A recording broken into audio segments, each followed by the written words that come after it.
Okey. Assalamualaikum warahmatullahi taala wabarakatuh. Saya Fadlan Minallah bin Abdullah daripada kelas Cina Pawai 3. Hari ini akan membentangkan tentang tajuk kajian yang telah saya lakukan, iaitu kajian penggunaan permainan dalam proses pengajaran dan pembelajaran dalam kalangan guru masalah pendengaran. Ini terdiri pada pendahuluan. Dalam bab satu ini, saya telah menyinarikan beberapa subtopik, antaranya adalah latar belakang kajian, pernyataan masalah, tujuan kajian, objektif kajian, skop dan batasan kajian, kepentingan kajian dan definisi operasional. Okay, yang pertama sekali kita tengok latar belakang kajian. Latar belakang kajian ini adalah PDP dalam kalangan guru masalah pendengaran merupakan sesuatu yang menjadi kewajipan kepada guru-guru untuk menghidupkan lagi suasana di dalam kelas. Hal ini kerana guru akan mempelbagaikan kaedah dan cara pengajaran supaya murid dapat menjalankan pembelajaran secara aktif dan berlandaskan kepada konsep pendidikan berpusatkan murid dan menjadikan proses PDP menjadi lebih menarik. Okey, seterusnya adalah pernyataan masalah. Pernyataan masalah ni saya telah menyenaraikan 3 pernyataan masalah yang utama berdasarkan kajian ini. Yang pertama adalah guru tidak dapat menyesuaikan permainan tersebut dengan tahap kebolehan murid. Okey, apa yang kita dapat lihat dekat sini adalah guru apabila menjalankan sesuatu aktiviti permainan, maka guru tidak dapat menyesuaikan tahap permainan tersebut dengan tahap kebolehan murid dan tahap kognitif murid. Hal ini akan memberikan kesan yang agak negatif kepada murid. Sebagai contoh, murid tidak dapat mencapai objektif pembelajaran yang telah ditetapkan oleh guru. Pernyataan masalah yang kedua pula adalah guru akan menggunakan masa yang lama dan guru terpaksa mengeluarkan kos perbelanjaan. Okey, masalah yang kedua ni, guru menggunakan masa yang agak lama untuk menghasilkan sesuatu permainan dan guru juga terpaksa mengeluarkan kos perbelanjaan yang kemungkinan agak tinggi untuk menghasilkan sesebuah aktiviti permainan tersebut. Okay, pernyataan masalah yang ketiga pula adalah guru mengalami kesukaran untuk mengendalikan dan menetapkan objektif pembelajaran yang boleh dicapai. Okey, masalah yang ketiga ni mempunyai kaitan dengan masalah yang pertama. Hal ini kerana jika guru mengalami kesukaran untuk menetapkan objektif pembelajaran, maka guru tidak akan dapat menyesuaikan permainan dengan tahap kebolehan murid. Perkara ini akan menjejaskan kebolehan murid tersebut untuk memahami dan mengetahui akan apa yang hendak diajarkan oleh guru. Okay, seterusnya kita pergi kepada tujuan kajian. Okay, kajian yang dilakukan ini adalah tahap penggunaan kaedah permainan dalam kalangan guru pendidikan khas di sekolah semasa proses PDP berlangsung.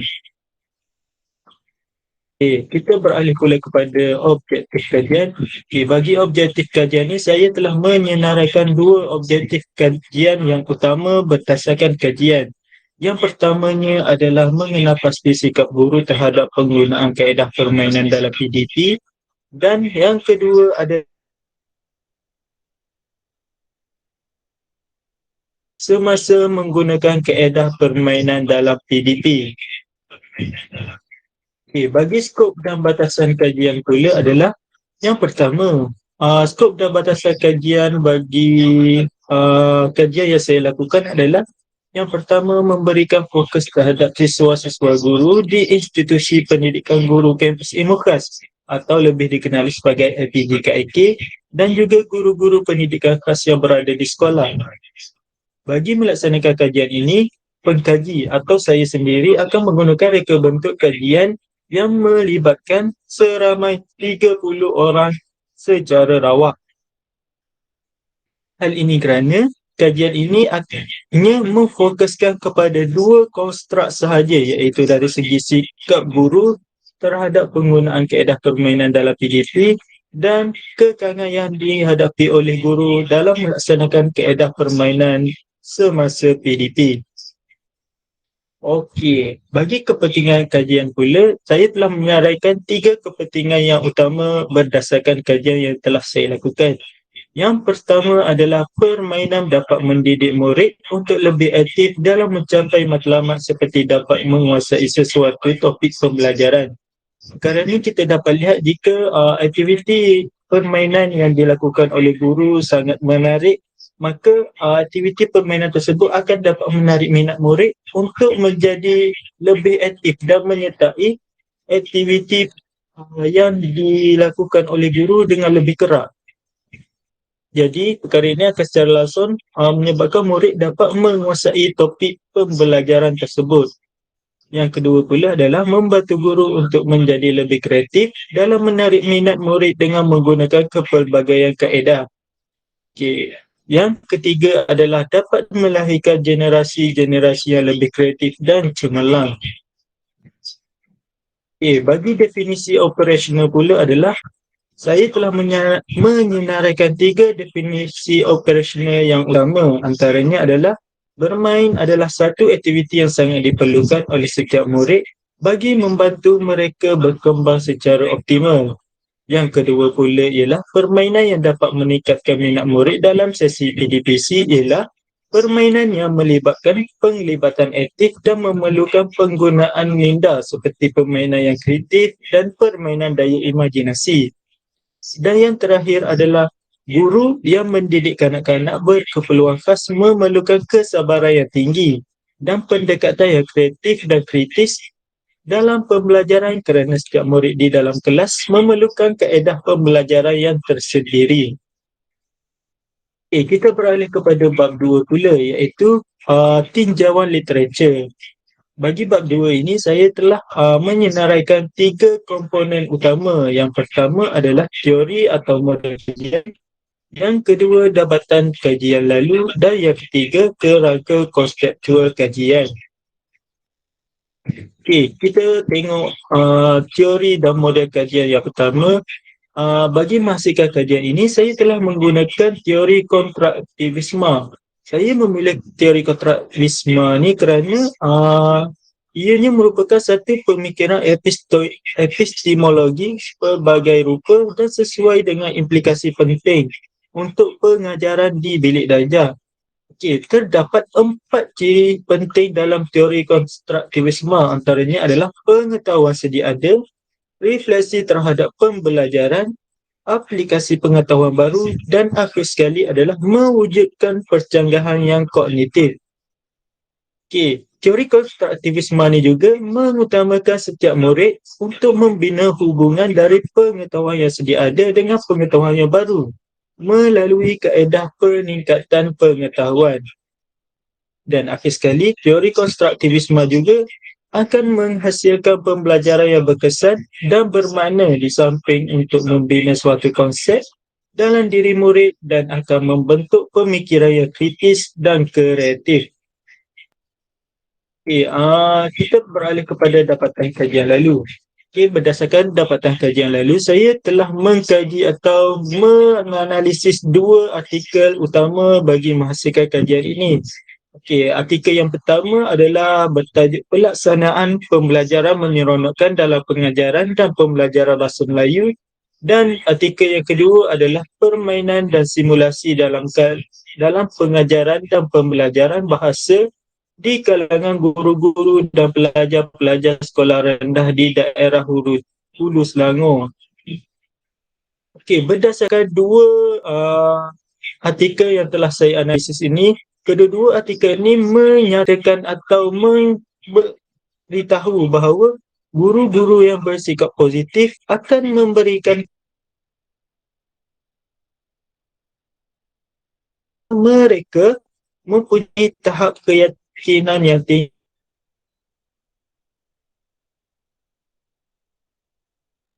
keyakinan yang tinggi terhadap kebolehgunaan.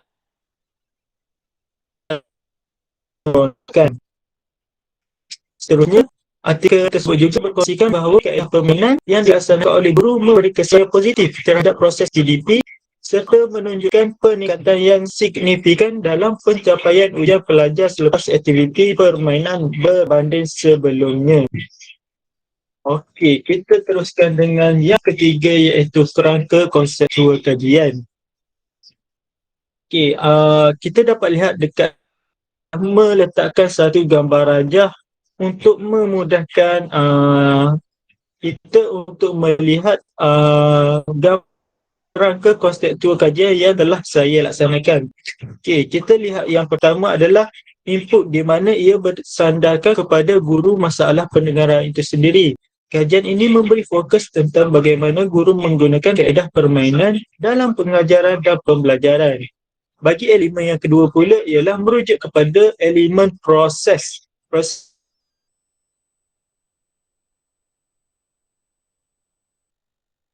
Kekangan yang bakal dihadapi oleh guru dalam melaksanakan kaedah permainan dalam PDP tersebut. Dan elemen yang terakhir adalah elemen berkisar tentang output iaitu kaedah permainan itu sendiri.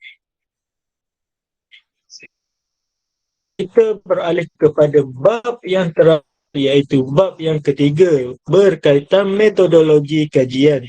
Okey, bab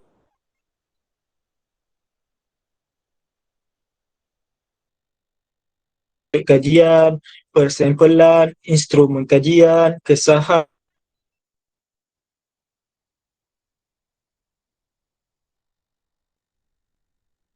penganalisisan data iaitu reka bentuk kajian. Okey, reka bentuk kajian yang dilaksanakan adalah kajian yang berbentuk deskriptif. Okey, apa itu kajian deskriptif? Okey, kajian deskriptif ni adalah satu kajian bagi menerangkan sesuatu perkara yang berlaku. Hal ini kerana kajian yang dilaksanakan adalah satu kajian yang menggunakan reka bentuk tinjauan. Okey, tinjauan sampel ni adalah satu tinjauan yang dilaksanakan terhadap sebilangan masyarakat bagi mewakili masyarakat yang lain. Sebagai contoh, konteks untuk membuat laksanakan kajian deskriptif ini adalah mendapatkan respon masyarakat akan kelebihan dan kekurangan berkaitan dengan aktiviti permainan tersebut. Seterusnya, saya juga telah menyediakan satu soal selidik kerana saya ingin mengetahui tahap penggunaan permainan dalam PDP guru masalah pendengaran bagi mendapatkan data secara kuantitatif. Contohnya, saya telah membuat satu soal selidik berskala Likert untuk diberikan kepada responden. Okey, penggunaan instrumen dan soal selidik yang sama bagi setiap responden akan dapat meningkatkan tahap kesahihan data yang telah dikumpulkan. Okey, kita beralih kepada persampalan. Persampalan ni saya telah meletakkan 3 poin utama. Antaranya adalah populasi kajian yang saya pilih terdiri daripada siswa-siswa guru dan guru-guru pendidikan khas seramai 30 orang yang dipilih secara rawak. Seterusnya, saya akan melaksanakan kajian dengan menggunakan satu kaedah yang disebut sebagai kaedah persampalan rawak berkelompok atau lebih dikenali sebagai cluster sampling. Dan akhir sekali, pensampalan kelompok ini adalah satu proses mengambil atau menggunakan sampel. Hal ini dapat mengurangkan kesukaran dalam menentukan rangka pensampalan dan seterusnya mengurangkan perbelanjaan, masa dan tenaga bagi menjalankan kajian ini. Okey, kita beralih kepada instrumen kajian. Kajian yang saya lakukan dan saya gunakan adalah kajian menggunakan pengumpulan data. Okey, bagi mengumpul data-data kajian ini, saya telah lakukan atau membuat satu instrumen yang akan digunakan seperti instrumen yang akan digunakan bagi kajian ini adalah soal selidik berskala likat 5 mata. Seterusnya, soal selidik yang digunakan dibahagikan kepada 3 konstruk. Konstruk A adalah latar belakang responden berkenaan jantina, umur, mata pelajaran, dan bahagian B pula atau konstruk B pula berkisah tentang sikap guru terhadap penggunaan kaedah permainan dalam PDP. Bagi konstruk C atau bahagian C menerangkan tentang kekangan yang dihadapi oleh guru masalah pendengaran dalam mengaplikasikan kaedah permainan dalam PDP. Bagi kesahan pula, saya telah merujuk kepada penyelia untuk meneliti setiap item kerana penyelia adalah pakar. Okey, bagi merujuk setiap item yang telah saya lakukan, saya telah merujuk penyelia saya iaitu Dr. Madinah sebagai pakar untuk menganalisis setiap item yang saya lakukan. Adakah item tersebut dapat digunakan ataupun tidak dapat digunakan berdasarkan kajian yang saya lakukan. Jadi, kesahan kajian merujuk kepada kesesuaian dan kegunaan keputusan pentaksiran sesuatu prosedur pentaksiran untuk sekumpulan individu dan bukan hanya prosedur semata-mata. Okay, hal ini kerana kesahan amat penting dalam sesuatu kajian kerana ujian yang baik adalah berdasarkan kesahan yang baik. Okey, kita teruskan kepada kebolehpercayaan. Kebolehpercayaan ini adalah satu petunjuk darjah untuk menjustifikasikan pelbagai generalisasi. Jadi, bagi meningkatkan kebolehpercayaan yang saya lakukan, saya telah mengukur kebolehpercayaan.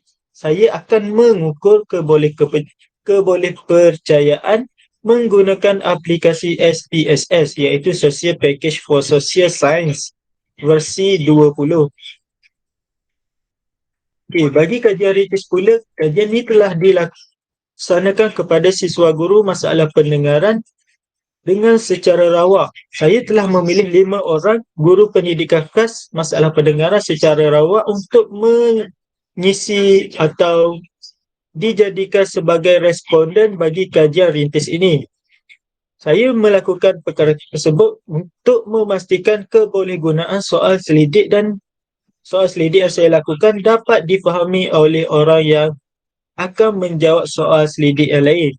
Jadi, kajian rintis ini dapat digunakan untuk menguji kaedah terbaik bagi mentadbir sesuatu instrumen, mengenal sampel dan kesesuaian kaedah analisis selain daripada menentukan kesahan dan kebolehpercayaan.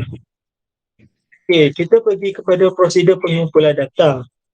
Bagi prosedur pengumpulan data ni, saya telah memilih 30 orang siswa guru pendidikan khas masalah pendengaran dan guru-guru yang telah mengajar di sekolah kebahasaan pendidikan khas, khususnya sekolah SKPK dan bukannya program pendidikan khas inklusif iaitu PPKI.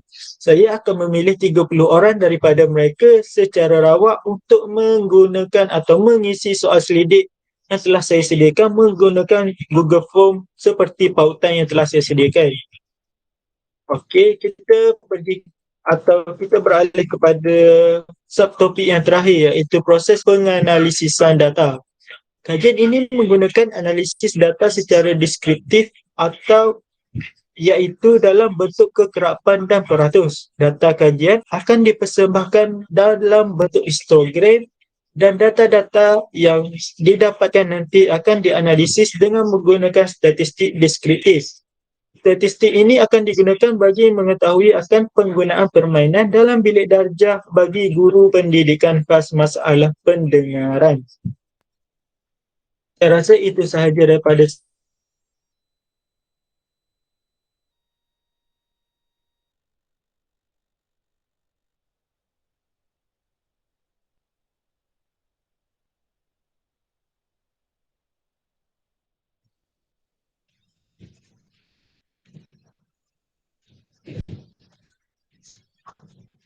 Maha Puji ya.